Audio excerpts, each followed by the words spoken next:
Hello. आवाज़ तो आ रही है ना? तो गुड मॉर्निंग आप सभी को। हेलो। नहीं, तेज ही है, बहुत है। चलो। तो अपन ने क्या पढ़ रहे थे? अपन ब्लैक बॉडी पढ़ रहे थे, है ना? और ब्लैक बॉडी में कुछ लिखवाया तो नहीं था ना, बस समझाया था। तो अपन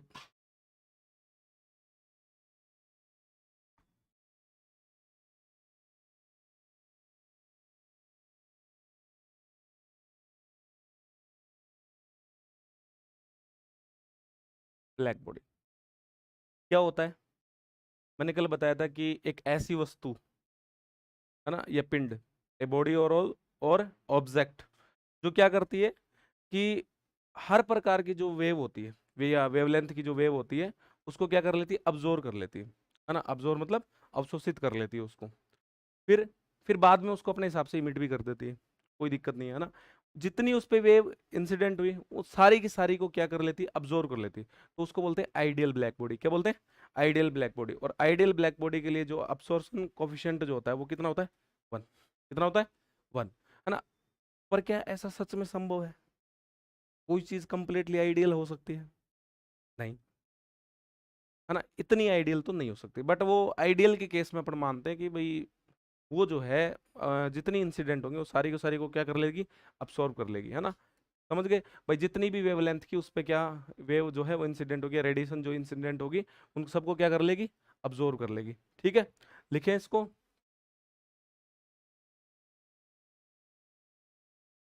ए बॉडी और object which absorb all range of wavelength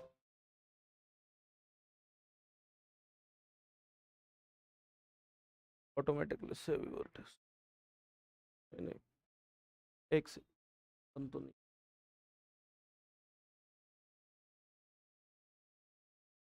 okay, अच्छा। ए बॉडी और object which absorb all range of wavelength which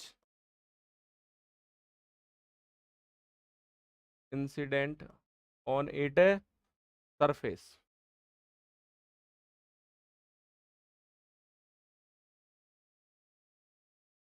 that object is known as black body। ठीक है,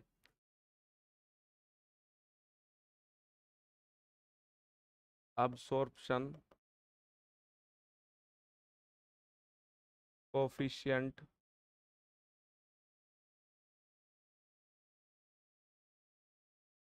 for ideal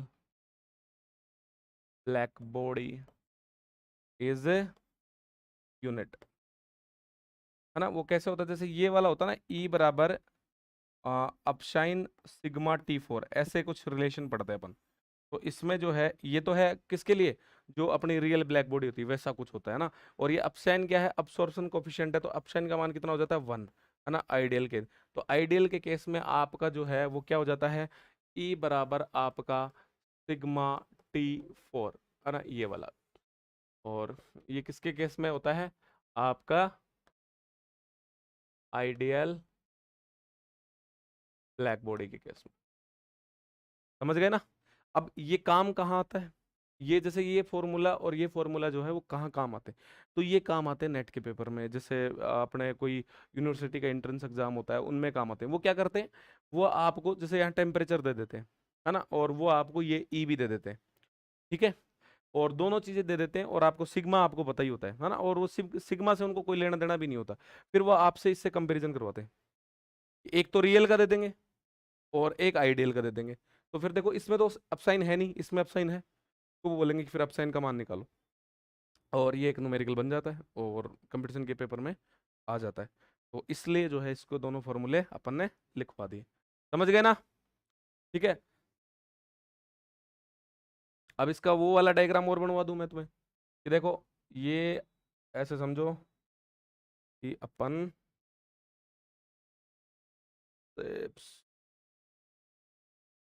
सर्किल।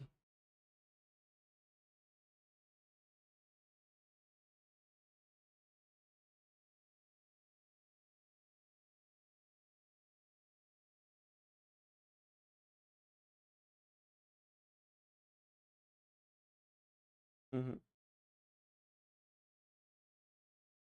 हाँ, एक्चुअल बिल्कुल सही बात।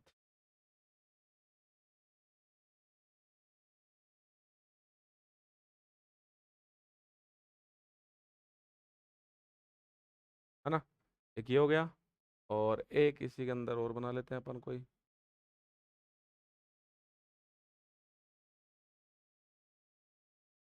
ये सबसे बड़ी प्रॉब्लम है गौरव इसमें, सेंटर देखना पड़ता है अपने को पहले। मान लो भाई ये दोनों है ना, बीच में इतनी जगह है, और ये अपना इरेज का ऑप्शन। ठीक है।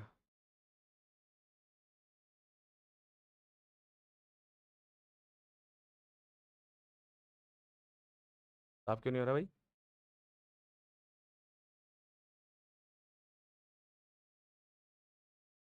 लो, होना तो चाहिए ना। क्या होता है? फिर क्या मतलब हुआ? फिर तो उसका कोई मतलब ही नहीं हुआ। फिर तो हटाओ इसको, हटाओ इसको, अपन बनाएंगे फिर, है ना। फिर तो कोई मतलब ही नहीं हुआ। क्यों करो?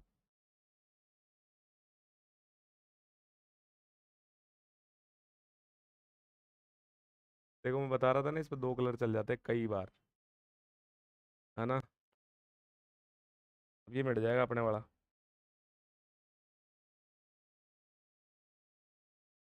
ठीक है ना।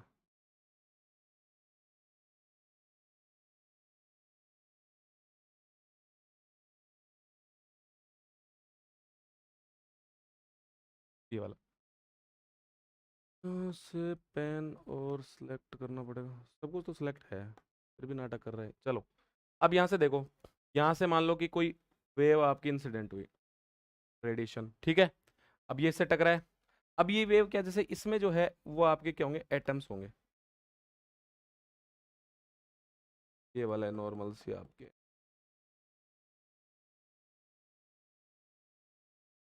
अब ये भी क्या करेंगे कि रेडिएशन ईएम वेव इमिट करेंगे। अरे करेंगे नहीं करे, लिखने का टाइम मिलेगा, समझो पहले, है ना। ये इमिट करेंगे, और जैसे ये ईएम वेव इमिट करेंगे, वो ईएम वेव क्या होगी कि धीरे धीरे इन पे सरफेस पे जो है वो इंसिडेंट होगी। तो कोई आपकी रिफ्लेक्टेड होगी, कोई तो परावर्तित होगी, है ना। और कोई पार्शियल रिफ्लेक्टेड होगी, मतलब आंशिक रूप से परावर्तित होगी, हल्की फुल्की, है ना। ये वाला जैसे ये यहाँ गई, फिर यहाँ से ये यहाँ से टकरा गई, ये यहाँ आ गई, फिर जैसे मान लो ये यहाँ से चली गई, है ना, ऐसे से। समझ रहे हो ना तुम? तो ये जो है ऐसे चलती भी जाएगी, ये वाला। तो एक टाइम ऐसा आएगा कि आपका जो है ये ब्लैक बॉडी जो है ये पूरा पूरा जो है ये फुलफिल हो जाएगा, किससे, वेवलेंथ पे। इस पे हर प्रकार की रेंज जो होगी, जैसे मान लो कि जीरो से लेके इनफाइनाइट तक की जो रेंज होती है, उसकी जितनी भी वेवलेंथ होती है वो सारी इसमें एक टाइम पे मौजूद होंगी, है ना। समझ रहे हो ना सारी। और इसको जो है एक टी टेम्परेचर पे रखा जाता है, किस पे, टी टेम्परेचर, है ना, कि नियत टेम्परेचर होता है ये। क्यों? क्योंकि एक्चुअल में इसको पूरा टेम्परेचर देंगे तभी तो थर्मल इक्विलिब्रियम में आएगा, है ना। नहीं तो फिर गड़बड़ हो जाएगी, है ना। तो इसलिए इसका एक फिक्स टेम्परेचर रखा जाता है इसको। और ये जो है ये आपको, इसको आप समझ सकते हो कि ब्लैक बॉडी जो है वो इस टाइप का सा कुछ होता होगा, है ना। और अब इसको थोड़ा सा लिखवा देंगे अपन।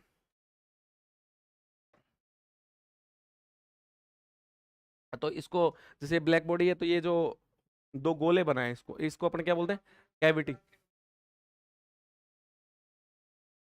सारा एक साथ उतरवा दूंगा। तो जो अपने ये जो कैविटी होती है इसको बोलते हैं कैविटी। ये जैसे अपन ने बनाया इसको बोलते हैं कैविटी, है ना। इसको जैसे मान लो टी टेम्परेचर दिया, तो मैं बोलूँ वेहन cavity heated at temperature T, ना टी टेम्परेचर तक इसको हीट किया, तो फिर क्या होगा कि इससे जो है ईएम वेव उत्पन्न होगी, किससे, वो जो एटम्स हैं उनसे। किसके एटम्स हैं वो, वॉल के, है ना, cavity wall. Then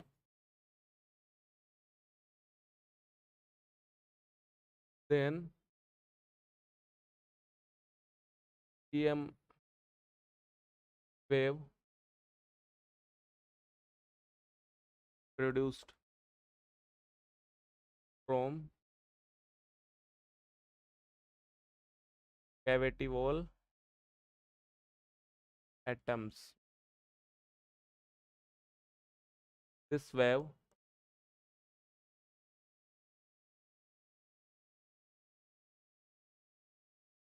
partially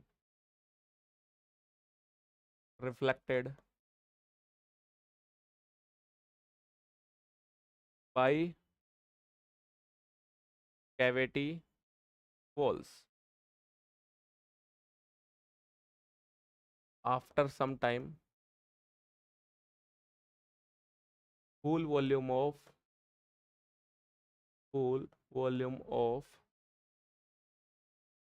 cavity fulfill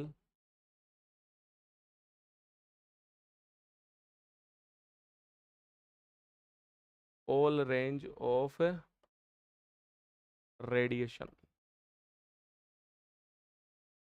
है ना। और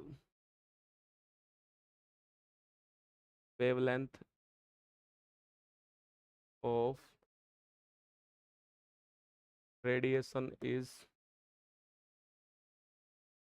0 to infinite। ये वाली बात, बस ये इतनी सी कहानी है कि एक टाइम पे ऐसा होगा कि एटम्स जैसे जैसे ईएम वेव रेडिएट होती रहेगी, तो एक टाइम बाद जो है वो कैविटी पूरी भर जाएगी, उसका जो पूरा वॉल्यूम है वो किससे भर जाएगा। आपका ये लिखा है ना कि after some time whole volume of cavity fulfill all range of radiation, तो सभी प्रकार की विकिरण जो है वो उससे भर जाएगा, है ना। उसके बाद वो जो वेवलेंथ बता दी उसकी 0 टू क्या होगी, इनफाइनाइट होगी, है ना। तो ये वाली बात जो है ये आपकी होती है ब्लैक बॉडी की कैविटी। अब अपन देखेंगे कि भाई ब्लैक बॉडी होती क्या। देखो मैं इसको बहुत तरीके से करा रहा हूँ, एक्चुअल में लिखाने को इसमें बहुत कुछ लिखाया जा सकता है, अंट शंट, है ना, कितना ही भर दो आप, कम ही है। लेकिन बिल्कुल पहले ब्लैक बॉडी था क्या, है ना, और ये कैविटी के साथ क्या किया वो लिख दिया। अब उसके ब्लैक बॉडी के अपन कर्व समझ लेंगे, कर्व क्या बताते हैं वो समझ लेंगे, फिर कर्व से अपन वीन के नियम पढ़ लेंगे और स्टीफन का नियम पढ़ लेंगे, है ना, वीन और स्टीफन। फिर उनमें क्या कमियां थी वो पढ़ लेंगे और टॉपिक खत्म कर लेंगे, है ना। नहीं तो फिर अगर इसको तरीके से नहीं पढ़ेंगे तो फिर कितना ही पढ़ लो कम ही है ना। और एग्जाम में आएगा तो 99% चांस है कि ये वाला यहाँ से नहीं आएगा। लेकिन जब अपन प्लांक थ्योरी पढ़ेंगे ना, अब इसमें कमियां हैं। जैसे ये तो अपन पढ़ रहे हैं क्वांटम मैकेनिक्स की तरह, तो पहले अपन सीख रहे हैं कि क्वांटम ने क्या बताया, तो वो जैसा फिर अपन पढ़ेंगे कि वीन का नियम, और वो पहले से ही बता रहे थे क्लासिकल थ्योरी के, वीन और रेले जीनियस जो है वो इसको पहले से ही प्रूफ कर रहे थे कि ऐसा ऐसा हुआ होगा, है ना। और उसके बाद वो जो है वो आपका डिलीट हो गया कि भाई सही नहीं है ये, कि आपको दो साइंटिस्ट मिलके एक को कर्व को समझा रहे हो, जबकि ऐसा है ही नहीं। प्लांक की थ्योरी को यूज में ले तो अकेला ही एक साइंटिस्ट समझा सकता है इसको आराम से, उसकी थ्योरी को काम में ले तो फिर बाद में इसको प्लांक की थ्योरी से अगर अपन करते हैं तो वो अपन देखते हैं कि एक थ्योरी मानने से ही इसको सारा सोल्व हो जाता है। तो एग्जाम में पॉसिबिलिटी है कि वो आपसे कमियां पूछे, समझ रहे हो ना, कि वो आपसे ये चाहेगा कि आप जो है प्लांक थ्योरी का यूज करके वीन का नियम लिख दो जी, या फिर आप प्लांक थ्योरी का यूज करके आप रेले जीनियस का नियम लिख दो, समझ रहे हो ना, या फिर प्लांक थ्योरी का यूज करके आप स्टीफन के नियम को निकाल दो। तो टॉपिक्स तो वो आएंगे, लेकिन वो आपको समझ कब आएंगे, जब आपको थोड़ा पीछे का बेसिक भी पता हो कि क्या थ्योरी थी, कहानी क्या थी, वीन का नियम एक्चुअल में है क्या। अरे वो वाली बात है, जैसे अगर एक बार तुम्हें पता लग गया वीन का नियम क्या है, तुम्हें ये पता है ये लेना है और यहां से प्रश्न को शुरू करना है ये लाना है, बीच में गाला मिली तो तुम खुद ही कर देते हो फिर, है ना। मतलब हुआ तो ठीक, नहीं हुआ तो ठीक, ये राजस्थान यूनिवर्सिटी की कॉपी, और इसमें इधर से लिखना शुरू किया, और लास्ट इधर गुणा भाग, और कुछ एडजस्ट नहीं हो रहा था उसको नेगलेक्ट, है ना। यही करते हो ना तुम कॉपी में, तो वही वाली बात है। तो प्रूफ तो तुम कर दोगे अगर तुम्हें पता होगा कि आगे क्या है और पीछे लाना क्या है, ठीक है। तो अपन करो समझते हैं इसके। देखो ये अपन एक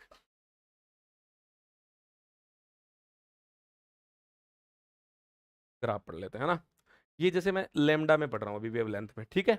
और यहाँ पर है ई लेमडा, क्या है, ई लेमडा। ये ई लेमडा एक्चुअल में है क्या, ये है आपका एनर्जी डिस्ट्रीब्यूशन, क्या है, energy distribution, spectral energy distribution, है ना, वर्णक्रमी ऊर्जा वितरण, है ना। वो जो रेडिएट हो रही है ना वहां से जो वेव, जैसे वेवलेंथ है, तो वेवलेंथ जब होती है तो आपकी फ्रीक्वेंसी भी होती है, तो ई बराबर एच न्यू अगर करके निकालें अगर अपन, तो वहां से एनर्जी का एक रिलेशन बन जाता है, अरे बन जाता है ना। तो वो एनर्जी कितनी रेडिएट होगी, कोई भी वेवलेंथ जो होती है रेडिएशन रेडिएट होती है, तो उसमें फिर एनर्जी तो निकलती है ना। तो आपकी जो है वो एनर्जी जो है उसके और वेवलेंथ के मध्य क्या बनाना है, ग्राफ बनाना है। तो फिर कैसा प्राप्त हुआ था वो ग्राफ, वो समझेंगे अपन, और वो समझेंगे तो फिर मोस्टली कहानी समझ में आ जाएगी अपने को। तो देखो ये वाला, उसके बाद यहां से देखो ये ग्राफ ऐसे, ठीक है, ये वाला। दूसरा ये आपका जैसे मान लो कोई मिनिमम टेम्परेचर पे है, मान लो कि 400 केल्विन 500 केल्विन के आसपास है, थोड़ा सा टेम्परेचर हमने और बढ़ाया तो जी दूसरा ग्राफ आएगा, टेम्परेचर बढ़ रहा है तो दूसरा ग्राफ आएगा। मैंने बोला ना, देखो मैंने ब्लैक बॉडी जब लिया था मैंने टेम्परेचर क्या बोला था, एट टेम्परेचर टी, है ना। अब ये टेम्परेचर मान लो T3 है, तो T2 का कुछ ग्राफ कुछ अलग आएगा। तो T2 का बनाया तो फिर ये जैसे ये वाला आ गया, समझ रहे हो, समझ गए ना। और ऐसे ही अगर मैंने T3 का बनाया तो ये कुछ हो रहा और अलग आ गया ना ये वाले ग्राफ। अब यहां से देखो, अब इसका ये वाला, जैसे ये वाला मैं बोल दूं कि ये आपका T1 है, ये वाला मैं बोल दूं आपका T2 है, और ये वाला आपका क्या बोल दूं T3 है। तो मुझे बताना भी पड़ेगा कि यहाँ पर जो आपका T1 है वो ग्रेटर देन है T2, और ये आपका T3 सबसे बड़ा कौन है, T1। सही बात। अब यहां से देखो, ये आपका जो है इसका मैक्सिमम पॉइंट है भाई, यहां से ये कर्व बढ़ता जा रहा है और यहां से इस पॉइंट पे जाके बढ़ गया है ना। फिर ये वाला जो मैक्सिमम पॉइंट है इस वाला,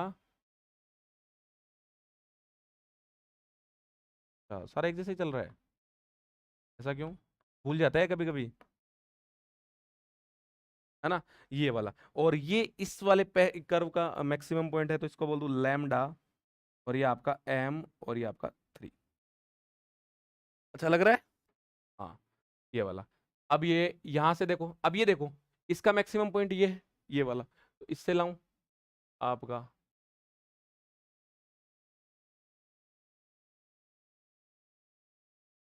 नहीं नहीं, हो गई होगी वो, थोड़ी बहुत टेढ़ी तो होएगी, है ना। ये वाला बिल्कुल स्ट्रेट आती है, लाइनें नहीं है एक्चुअल में, ये पॉइंट को दर्शा रही है, लाइनें वाइनें बनानी जरूरी नहीं है, बस वो पॉइंट दिखाने के लिए बना रहा हूँ मैं, समझ रहे हो ना। आपको ऐसे ही ये देखो ये वाला,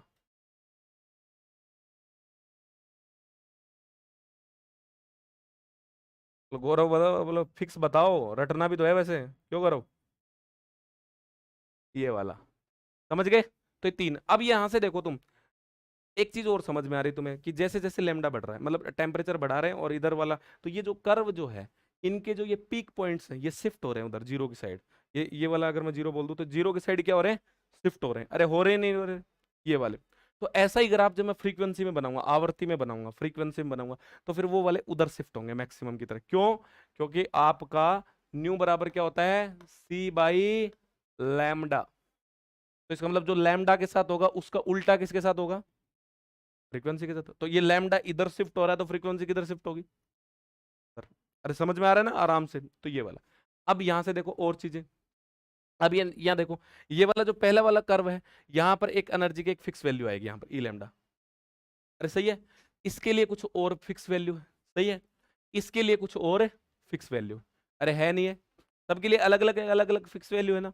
तो अपन ये भी तो बोल सकते हैं कि जब अपन जैसे मान लो कि अच्छा ये कर्व देखो, ये वाले ये कहीं टूट रहे हैं क्या, ये कर्व कहीं टूट रहे हैं क्या, नहीं टूट रहे ना। तो अपन ये भी बोल सकते हैं कि जो आपके एनर्जी डिस्ट्रीब्यूशन ग्राफ जो है वो कैसे होते हैं, कंटिन्यूअस होते हैं। अरे कैसे होते हैं, कंटिन्यूअस होते हैं। अच्छा एक चीज तो ये बोल सकते हैं अपन, देखो ग्राफ से ही याद हो जाएंगे तुम्हें सारे पॉइंट। दूसरी चीज क्या बोल सकते हैं कि जैसे जैसे टेम्परेचर बढ़ा रहे हैं, जैसे जैसे टेम्परेचर बढ़ा रहे हैं, आपका जो है एनर्जी डिस्ट्रीब्यूशन भी बढ़ रहा है, देखो बढ़ रहा है ना। ये वाला बढ़ा तो इसका जो ऐसे एनर्जी डिस्ट्रीब्यूशन ये वाला टेम्परेचर बढ़ा तो इसका एनर्जी डिस्ट्रीब्यूशन ये वाला, और ये वाला टेम्परेचर बढ़ा तो इसका एनर्जी डिस्ट्रीब्यूशन ये वाला। अरे हाँ या ना, तो प्रत्येक टेम्परेचर पे बढ़ रहा है नहीं बढ़ रहा, बढ़ रहा है, बिल्कुल बढ़ रहा है जी, तो ये लिख सकते हैं अपन। अच्छा तीसरी चीज क्या लिख सकते हैं, तीसरी चीज लिख सकते हैं कि भाई जैसे जैसे इसका आपका टेम्परेचर जैसे कांस्टेंट रखते हैं एक पर्टिकुलर टेम्परेचर पे, और जैसे जैसे लैम्डा बढ़ रहा है, देखो इधर से चला मैं तो लैम्डा ही बढ़ रहा है ना, तो यहाँ ऐसे लैम्डा ही तो बढ़ रहा है, तो जब मैं जैसे यहाँ से चला तो लैम्डा बढ़ रहा है, तो आपकी एनर्जी का मान भी बढ़ रहा है ना। एनर्जी डिस्ट्रीब्यूशन भी क्या हो रहा है, बढ़ रहा है। और जैसे जैसे एनर्जी डिस्ट्रीब्यूशन बढ़ रहा है एक पॉइंट ऐसा आता है, ये वाला देखो इसका ये वाला पॉइंट, कि वहां पर क्या हो जाता है मैक्सिमम, अरे क्या हो जाता है मैक्सिमम, उसके बाद वापस से घटना शुरू। तीन बातों का नहीं, वापस से घटना शुरू। अच्छा, चौथी चीजें क्या लिख सकते हैं कि जैसे जैसे हम टेम्परेचर अलग अलग लेते हैं, तो जो वो आपका मैक्सिमम पॉइंट आ रहा था, जो पिछले में पढ़ा अपन ने मैक्सिमम पॉइंट, ये पढ़ा ना अभी, मैक्सिमम पॉइंट आ रहा है हर कर्व में, एक मैक्सिमम पॉइंट आ रहा है, लेकिन जैसे जैसे टेम्परेचर बढ़ा रहे हैं तो मैक्सिमम पॉइंट आपका क्या हो रहा है, पीछे की तरफ शिफ्ट हो रहा है, डिक्रीजिंग हो रहा है। इसका मतलब lambda is proportional to 1/t। अरे यही यही तो होगा कि लेमडा मैक्सिमम में जा रहा है और टी मिनिमम में। सही है ना?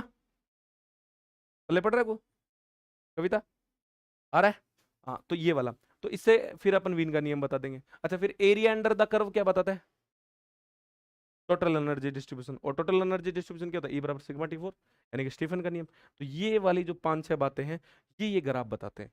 और ये पांच छह बातें ये अपन लिख लेते हैं, है ना? और इसको याद नहीं करना होता, इसको क्या करना होता है आपको कि ग्राफ एक बार ये रट लिया, और ग्राफ को देख के, और ऐसे ही जैसे मैंने बताया तुम्हें, ऐसे ही बातें दिमाग में रख ली जाती हैं और उनको लिख लिया जाता है, क्योंकि ऐसे तो फिर कितने याद करोगे। सही है ना?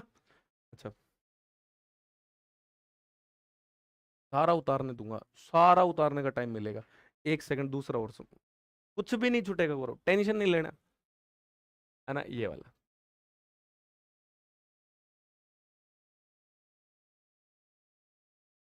आवर्ती में और बनवा दूं, है ना? नहीं, फ्रिक्वेंसी में अलग बनेगा ना। चलो, अब देखो यहां से, सही है?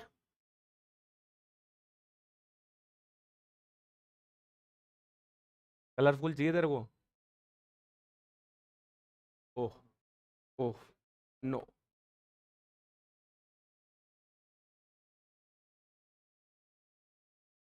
सही है? गौरव नाराज होएगा थोड़ा सा, सही। ऐसा भी होता?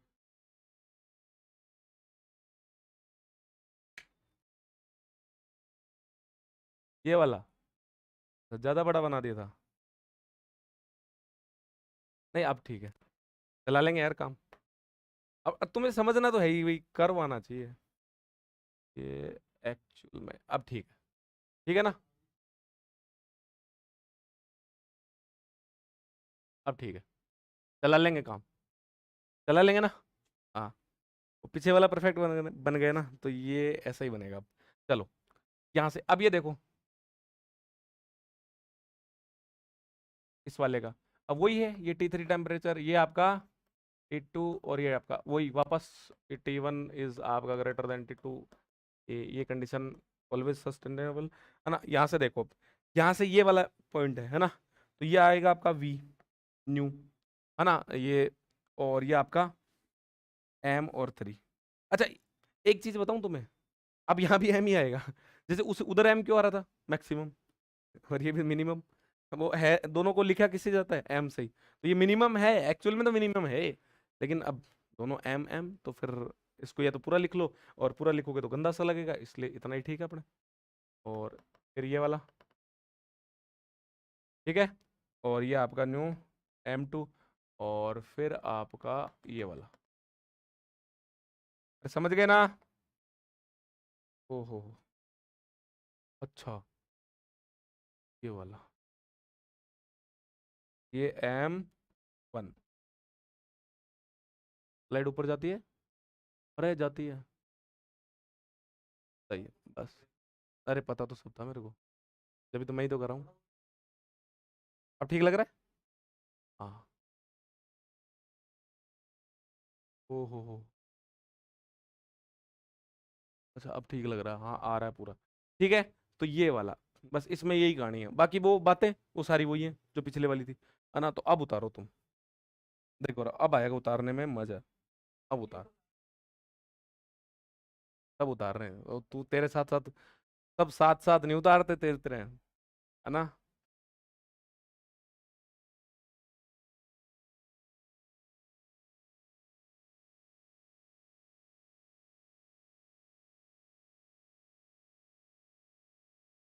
आवाज वगैरह तो आ रही है ना?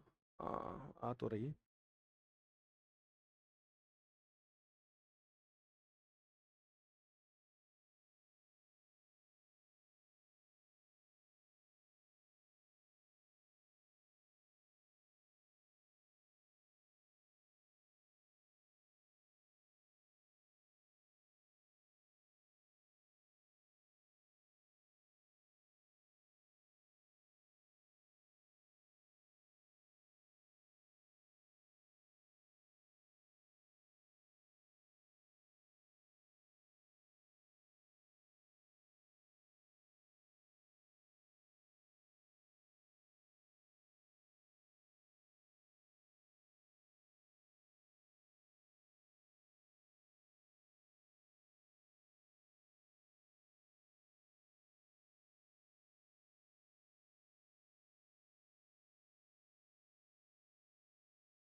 बता रहा हूँ, 1 मिनट और वेट कर लेते हैं।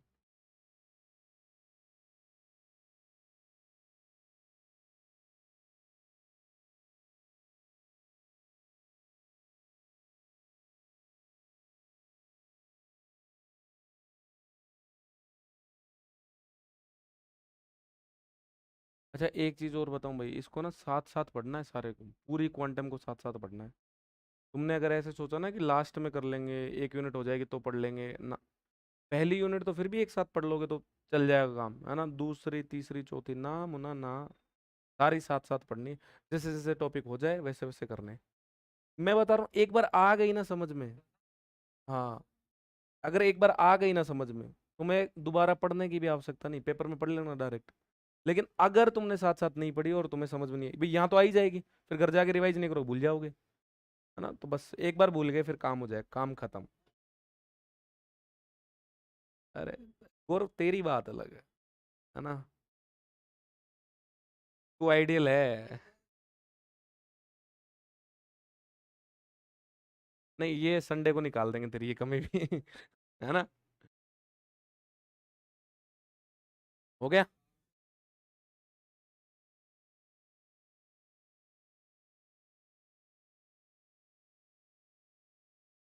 अच्छा, पूरा तो आ रहा है ना। अच्छा। और एक्चुअल में गौरव, लाइव क्लास में ऐसे ही उतरवाया जाता है। अब ये लाइव चल रहा होता ना, इतनी देर ही रुकना पड़ता है। एक्चुअल में क्या है कि वहाँ बच्चे कमेंट कर रहे होते हैं, अब ये स्ट्रीमिंग नहीं चल रही इसकी। स्ट्रीमिंग चल रही हो ना, तो फिर डायरेक्ट वैसे ही चलता है जैसे चल रहा हो, वैसे वहाँ कमेंट चल रहे होते हैं। और जैसे स्लाइड आगे करो, उधर से कोई कमेंट कर रहा था, रुको अभी मेरा बचा हुआ है।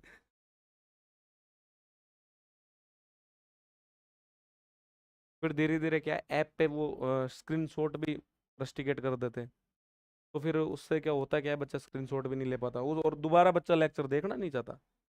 बच्चा एक बार ही मजबूरी में देख रहा होता है।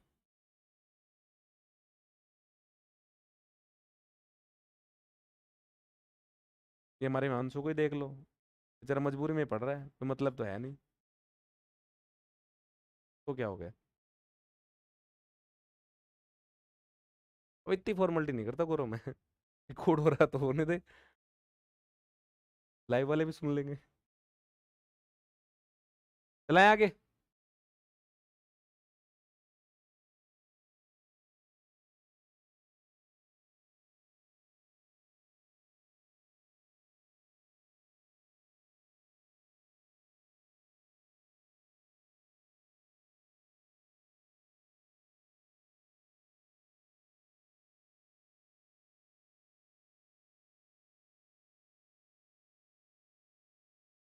ये बता रहा हूँ, यहाँ लिख लो। Spectral energy history.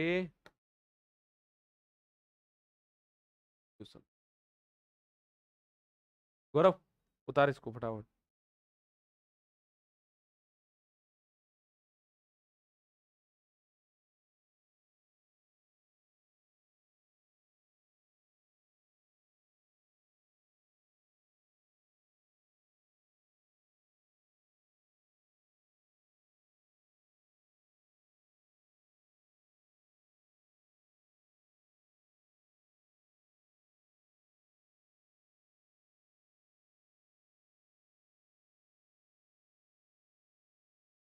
हम्म।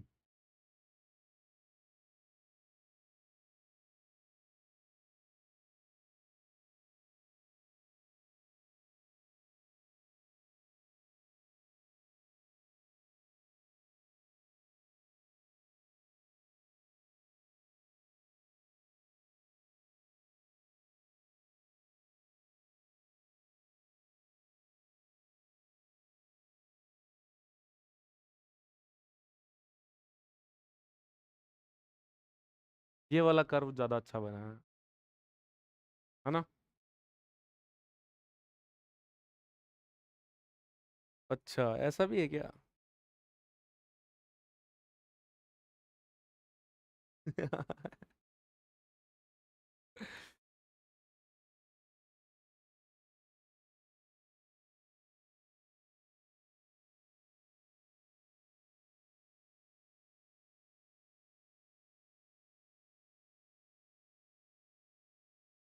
रुक जा गौरव, अभी सब तेरे जितने फास्ट नहीं है,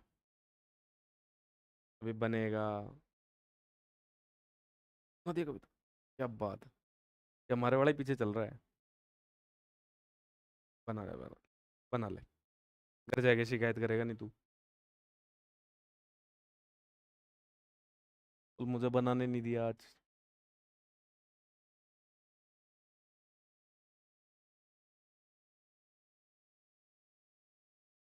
ये पी के एक जैसे थोड़ी कर दिए तूने सारे। फिर तो ठीक है, भरोसा कम ही होता है मुझे तेरे पे।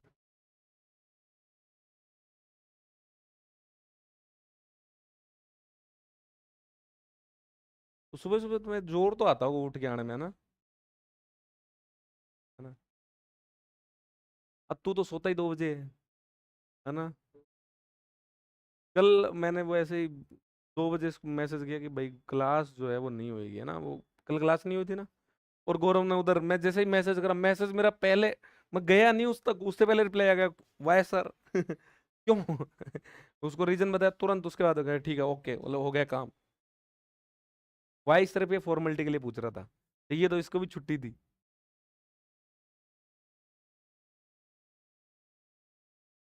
अच्छा। हम्म, हो गया। ये आगे वाले भी उतार लो।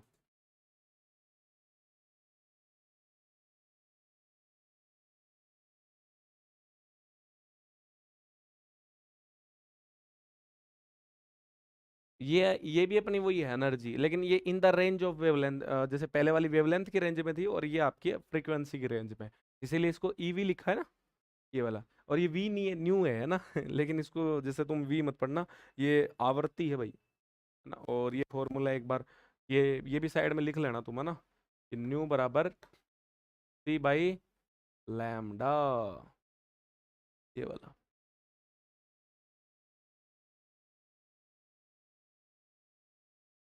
ये आपकी ये जो नीचे लिखा हुआ है ना, ये वाला लिखा हुआ है जैसे वी, और ये आपका एम, है ना? जैसे तीसरा कर्व है तो यहाँ पर जैसे मैंने हल्का सा M3 लिख दिया ऐसे, समझ गए ना? इस टाइप से लिखे हुए नोटेशन।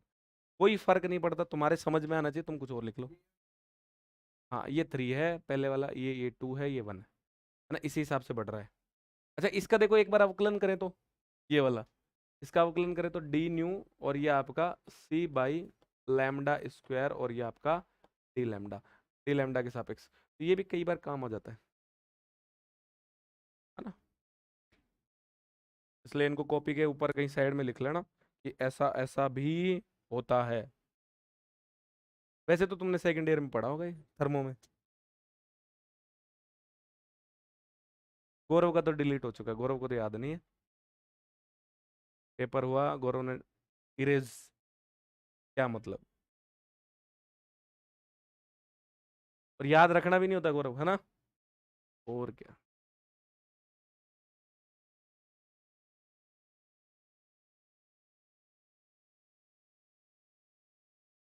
अच्छा तो क्या करना चाहिए फिर? नहीं इस बार सही है, इस बार दिसंबर के चक्कर में क्वांटम में लग जाएंगे, है ना? बाकी तो देख, बाकी तो पढ़ाई वैसे हो जाती है, कोई दिक्कत नहीं। यही एक ऐसी किताब है जो थोड़ी ईंट ली है, बाकी तो सब ठीक है, काम चल जाता है। हो गया? कर दूं आगे? चलो, अब देखो ये वाला जो कर्व है, ये है ना, इससे सारी बातें समझ लेते हैं अपन कि भाई कहीं पे भी टूटा हुआ नहीं है ना, कंटिन्यूअस है। तो यही बातें जैसे अपन लिखेंगे, मैं एक एक बात जो है तुम्हें दिखा दिखा के लिखूंगा, ताकि तुम्हें ऐसे ही याद रहे, ठीक है ना? तो मैं क्या लिखूं यहाँ से, आपकी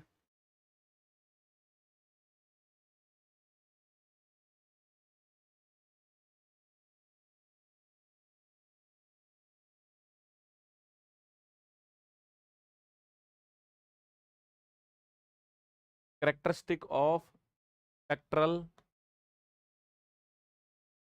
एनर्जी, आपका यहाँ से डिस्ट्रीब्यूशन, है ना? ये वाला, भाई वो जो कर्व जो है ना, उसकी विशेषताएं क्या क्या है? तो देखो पहली, number 1,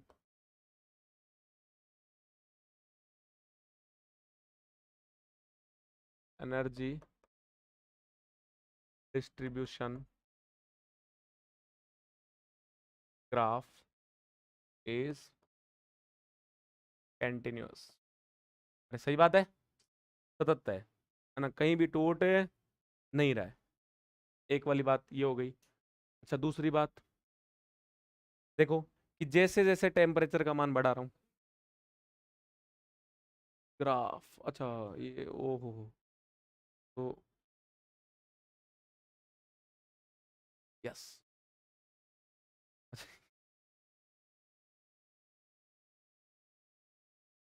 graph, sorry,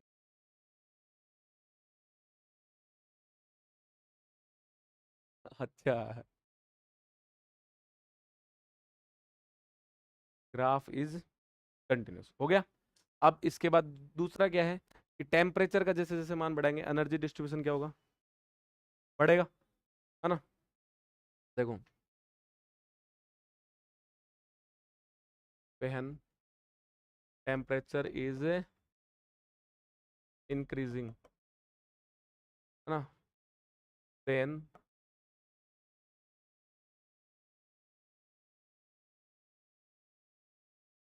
energy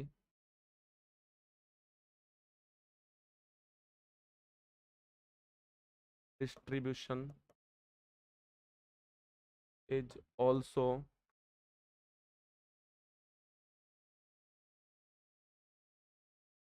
increases।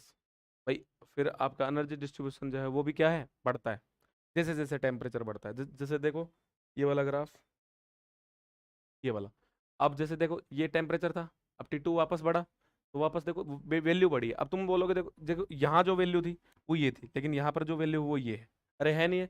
तो हर जगह जो है वैल्यू थोड़ी थोड़ी बढ़ रही है, भले हल्की हल्की बढ़ रही हो, है ना। और तीसरा अगर पॉइंट लिखें तो फिर क्या लिखें कि देखो आपका जैसे जैसे एक टेम्परेचर लिया आपने, लिया, तो ये एक फिक्स वैल्यू तक तो जो बढ़ती है उसके बाद घटती है ना, ये वाली बात है। चलो,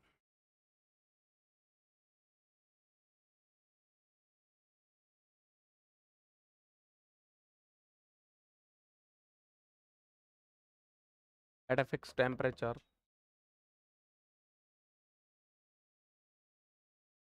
value of energy distribution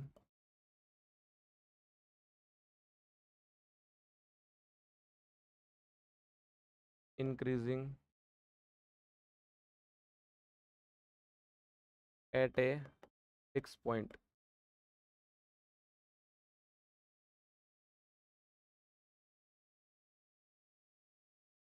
after that point it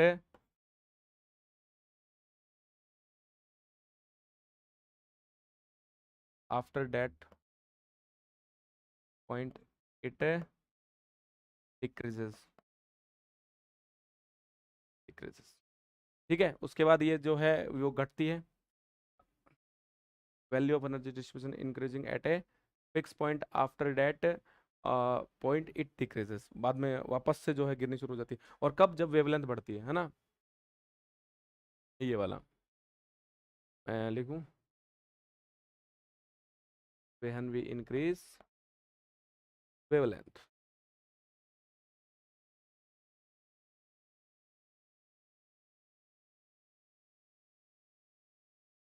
ये वाला हो गया। अब चौथा टॉपिक, ये देखो चौथा पॉइंट क्या है। चौथा पॉइंट ये है कि भाई वो वैल्यू जो एक फिक्स पॉइंट तक बढ़ती है, अरे बढ़ती है, उसके जैसे जैसे टेम्परेचर फिर अपन बढ़ाते हैं तो वो फिक्स पॉइंट जो है वो लोअर वेवलेंथ की ओर शिफ्ट होता हो जाता है ना। वेहन temperature increases then maximum point of wavelength shift towards lower wavelength. भाई टेम्परेचर बढ़ाते हैं जो आपका मैक्सिमम पॉइंट ऑफ वेवलेंथ, जो मैक्सिमम बिंदु की जो आपकी तरंगदैर्ध्य है वो आपकी शिफ्ट होती है और किसकी तरफ, लोअर वेवलेंथ की तरफ, या लोअर वेवलेंथ पॉइंट बोल दो, है ना, या एक ही बात है। ठीक है भाई, ये वाली बात है ना। अच्छा देखो एक बार और, तो इस बात से टाइम मिलेगा, मिलेगा। अच्छा ये आपका लेमडा एम मैक्सिमम पॉइंट है ना, और इस बात से क्या पता लगता है कि ऐसा कुछ रहा होगा। अरे जब भी तो देखो टेम्परेचर बढ़ेगा तो ये आपका लोअर की तरफ जा रहा है, कम हो रहा है, मतलब लेमडा, टेम्परेचर बढ़ेगा लेमडा कम हो रहा है, एंटी प्रोपोर्शनल होगा ना एक प्रकार से। तो यहाँ से जैसे अपन देखें तो लैम्डा एम, और ये आपका प्रोपोर्शनलिटी कांस्टेंट आ गया बी, लैम्डा एम, और ये आपका बी, और ओह ओह ओह, ये आपका टी, और ये आपका लैम्डा एम टी बराबर बी, ये वाला है ना। लिखूं दैट इज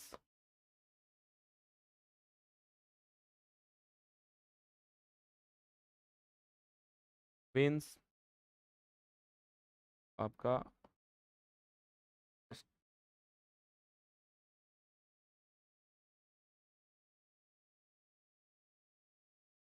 डिस्प्लेसमेंट लो, ये वाला है ना। और यहाँ पर लिखूं वेहर बी इज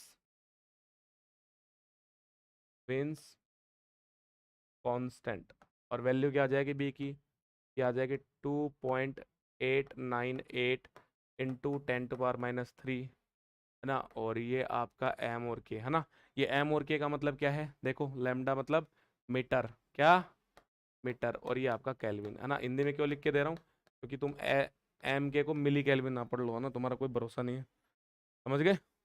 ये वाला, ये यहाँ तक, ये आपका डिस्प्लेसमेंट लोग है। अच्छा ये लगाएंगे कब, सुनो गौरव बात सुन पहले, ये लगाएंगे कब न्यूमेरिकल में, ये न्यूमेरिकल में तब लगाएंगे जब आपको न्यूमेरिकल में वो बोलेगा कि मैक्सिमम वेवलेंथ, क्या बोलेगा, मैक्सिमम वेवलेंथ जी ये है, और आप टेम्परेचर निकालो, या फिर टेम्परेचर ये है और इस टेम्परेचर पे आपके मैक्सिमम वेवलेंथ निकालो। क्योंकि कॉन्ट्राडिक्ट आप कहाँ होगे, आप कहाँ फंसोगे कि आपको ये फॉर्मूला नहीं लगाना, आप यहाँ फंसोगे,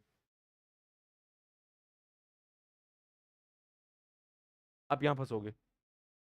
क्यों, क्योंकि टेम्परेचर इसमें भी दे रहा है, सिग्मा आपको पता है, ई एच न्यू से आप कंपेयर करोगे, आप सोचोगे एच न्यू, और न्यू को क्या लिख सकते हो, देखो ऐसा,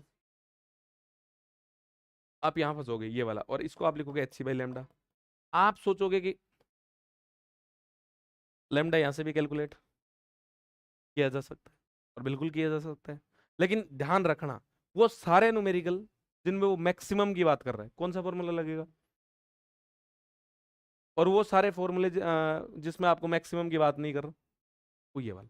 तो ये पढ़ाएंगे जब, मैं एक बार फिर ये बात रिवाइज कर दूंगा, लेकिन याद रखना ये एम इसीलिए लिख रहा हूँ बार बार कि एम मतलब मैक्सिमम मैक्सिमम मैक्सिमम। तो वो बोलेगा कि आपको जैसे मान लो 1000 केल्विन पे वो बोलेगा कि इसका फाइंड आउट करो, तो ये 1000 केल्विन हो गया है ना, टी 1000 केल्विन हो गया ना, और 1000 केल्विन जैसे आप ये रखोगे बी में भाग दोगे, तो 1000 मैंने कि 10⁻, नीचे आके 3, ऊपर जाके 6, तो ये जगह 2.898, और 10⁻⁶ वेवलेंथ। अरे समझ रहे हो ना ऐसे, तो ये आपको ध्यान रखना है ना, बाकी ये सब आपको अभी लिखने की आवश्यकता नहीं है ना, ये सिर्फ ये वाला वो तो लिखना है, यही नहीं लिखना है बस, इतना सा, है ना। ठीक है, ये आपका विंस का नियम होगा, है ना, ये वाला। अब आपका पांचवा, 4 पॉइंट हो गए, ये मैक्सिमम ये वाला। अच्छा इस ये जो ग्राफ है, जैसे इसमें एनर्जी डिस्ट्रीब्यूशन जो है वो आपकी T⁵ के प्रोपोर्शनल होता है, किसके प्रोपोर्शनल होता है, T⁵ अच्छा ये बात कैसे पता लगे कि T⁵ क्या होता है, तो आप जब इसका विंस का जो क्लासिकल नियम देखोगे, कौन सा नियम देखोगे, क्लासिकल नियम देखोगे, तो उसमें जो है लेमडा की पावर -5 आती है, कितनी आती है, लेमडा की पावर -5, और यहाँ से कंपैरिजन करोगे तो लेमडा की पावर -5 होगी, तो वहाँ पे टी की पावर ऑब्वियसली क्या होगी, 5। और वो जो है अपन आपको आगे करा देंगे आगे वाली क्लास में, लिख तो यही लेते हैं, ठीक है। तो देखो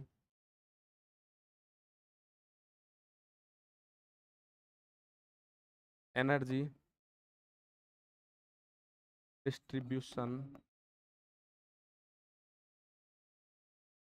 is proportional to fifth power of temperature. हो गया। अब देखो आगे, ये 6 नंबर, ये क्या कह रहा है कि वो जो ये ग्राफ है ये वाला आपका, ये जो ग्राफ है, जैसे ये वाला ग्राफ है ना, ये अब जो इसका जो जैसे इसने जितना एरिया कवर किया है ना, वो एरिया किसको दर्शा रहा है? टोटल एनर्जी डिस्ट्रीब्यूशन को। अरे किसको दर्शा रहा है? टोटल एनर्जी डिस्ट्रीब्यूशन को। तो बस यही बात लिखनी है।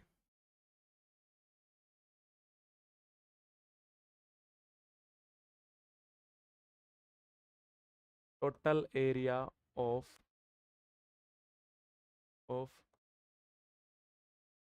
Energy distribution, energy distribution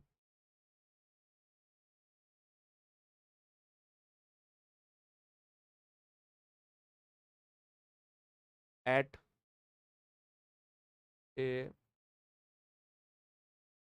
particular temperature shows total energy. जैसे E आपका लैम्डा बराबर आपका 0 to इनफाइनाइट, यू लैम्डा और आपका डी लैम्डा। यू लैम्डा क्या है? जो एनर्जी डिस्ट्रीब्यूशन है उस रेंज में, किसमें? आपकी लैम्डा प्लस डी लैम्डा के बीच में, जो उस वॉल्यूम में जितनी एनर्जी है वो ये है। फिर उसको 0 से इनफाइनाइट तक क्या करेंगे अपन? इंटीग्रेशन करेंगे तो टोटल एनर्जी आ जाएगी ना। अरे आ जाएगी ना। इंटीग्रेशन होता ही क्या है कि इंटीग्रेशन यही तो होता है कि भाई जो चीजों को जो है समेशन करेगा। इंटीग्रेशन का मतलब सिंपल योग है। क्या है? योग। जबकि डिफरेंशियल घटाव की तरह होता है। डिफरेंशियल कम करता है इन, और ये समाकलन जोड़ता है चीजों को। समझ गए ना? तो ये वाला, तो यहां से फिर वो वाला अपना एक फॉर्मूला जाता है, ई बराबर सिग्मा T4, है ना। और where sigma is a defence constant. Value क्या होगी इसकी सिग्मा की? कितनी हो जाती है सिग्मा की वैल्यू? 5.7 इंटू 10⁻⁸ फिर वोट, है ना। और ये आपकी मीटर स्क्वायर और केल्विन 4, ये वाला, है ना। ये तुम्हारे लिए यहाँ पे लिखूंगा मैं हिंदी में भी। वोट, यहाँ पर मीटर का स्क्वायर और आपका केल्विन। और अच्छा क्यों लिख रहा हूँ हिंदी में? तुम इसको वोट ना पढ़ के पेपर भी पढ़ सकते हो, तुम्हारा कोई भरोसा नहीं है ना, इसलिए। और वैसे उसका सिंबल जो है अलग होता है, WB, लेकिन तुम कुछ भी पढ़ सकते हो, इसलिए हिंदी में भी ध्यान रख लेना। और ये स्टीफन का नियम। तो कुल मिला के ये जो है मोटी मोटी ग्राफ की बातें हो गई हैं, और इसको अब तुम छापना शुरू करो। ये हो गया था, यहाँ से छापना शुरू करो।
काफी सारी फॉर्मेलिटीज करनी पड़ती है ना ऑनलाइन में।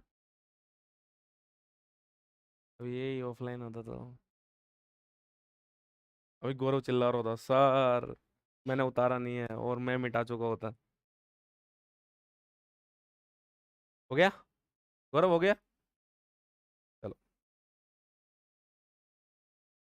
देखो। अच्छा ये वैल्यू याद रखना भैया, इसकी है ना बी की, और ये लेमडा एम टी बराबर वी विंस लो याद रखना। समझ गए? न्यूमेरिकल्स के लिए, क्योंकि जैसे ही अपन टॉपिक करेंगे अपन न्यूमेरिकल भी करेंगे यार, ये तो पता ही होगा ना, तो मैं न्यूमेरिकल भी करता हूँ मैं, तो फिर काम आएगा अपना।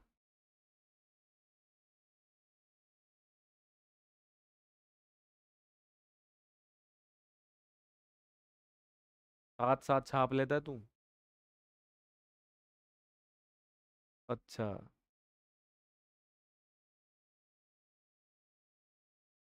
इतना तो वैसे है भी नहीं, स्लाइड में थोड़ा थोड़ा तो लिखा हुआ है। क्यों कविता?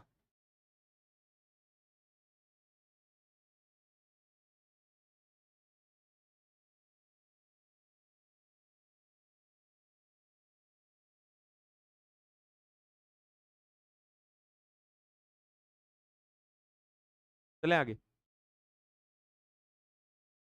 हो गया तेरा भी? करो फोटोकॉपी।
नहीं गौरव।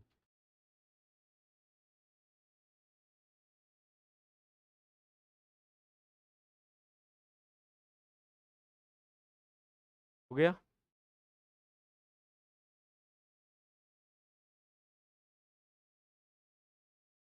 उतार उतार उतार। अच्छा फिर देखो एक चीज और देखो, तुम यहाँ पे है ना, उतारते उतारते देखो। ये यहाँ पर क्या है, यू लेमडा है ना। मैंने यू लेमडा लिखा, फिर डी लेमडा लिखा, तो ई लेमडा चल रहा था, फिर अचानक से यू लेमडा की एंट्री कैसे होगी? तो देखो ऐसा हुआ कि भाई प्रैक्टिकल डाटा के एनालिसिस के लिए ना, जो है ना, वो ई लेमडा की बजाय यू लेमडा जो है ज्यादा सुटेबल है ना। ऐसा क्यों? क्योंकि ई लेमडा सिर्फ एनर्जी को बताता है, जबकि यू लेमडा एनर्जी डेंसिटी को बताता है। तो ये एक दो लाइन इसकी भी लिखवा देंगे अपन।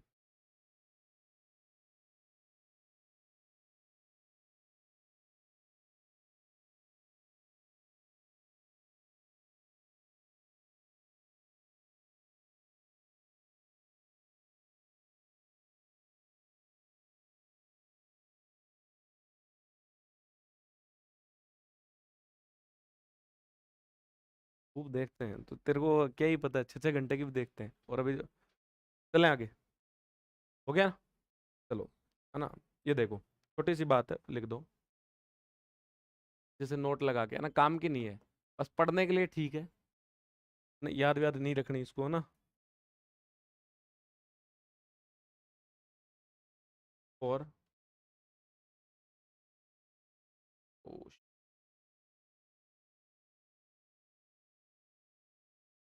Practical study of black body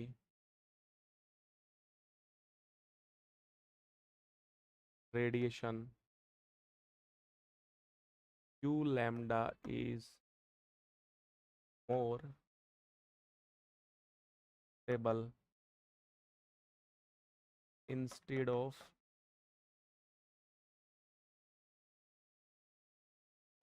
lambda, where u lambda is energy density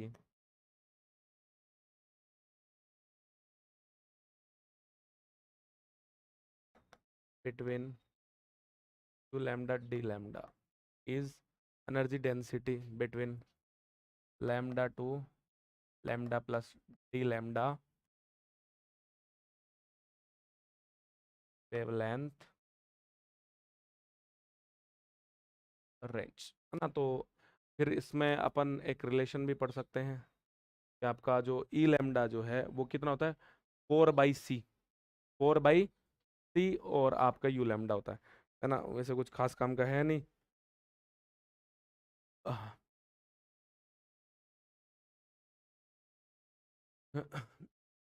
लिखने की कोई आवश्यकता।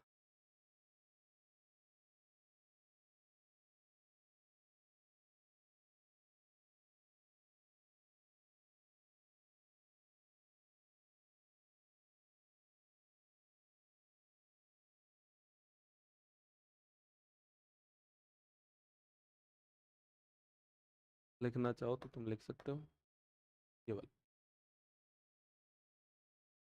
वैसे काम नहीं आएगा ये, है ना। कोई काम नहीं आएगा, बस जस्ट एक फॉर्मूला है, और काम भी नहीं आता। काम जब आता है जब इनको आपस में इंटरचेंज करो। अच्छा, ये आता कैसे है?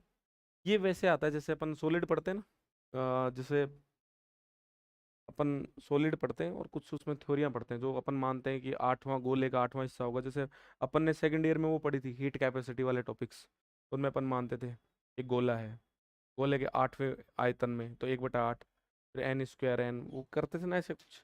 तो वैसे करके निकालते हैं। और क्या निकालना इंपॉर्टेंट है? बिल्कुल नहीं है।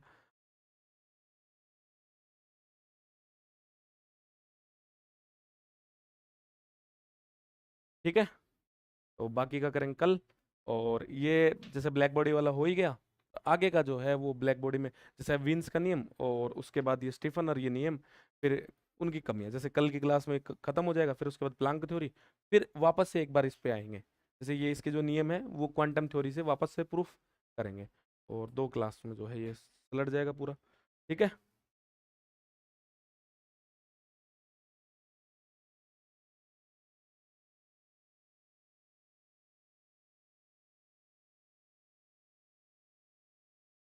हाँ, मना कर दिया इसने, क्या हिल थोड़ी गया।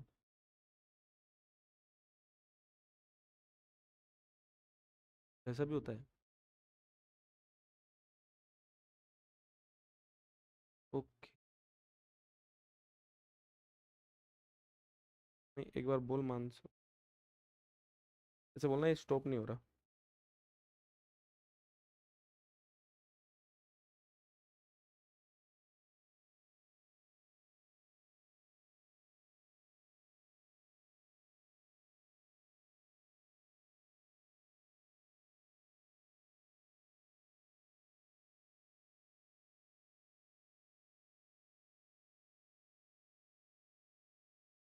अब ठीक है।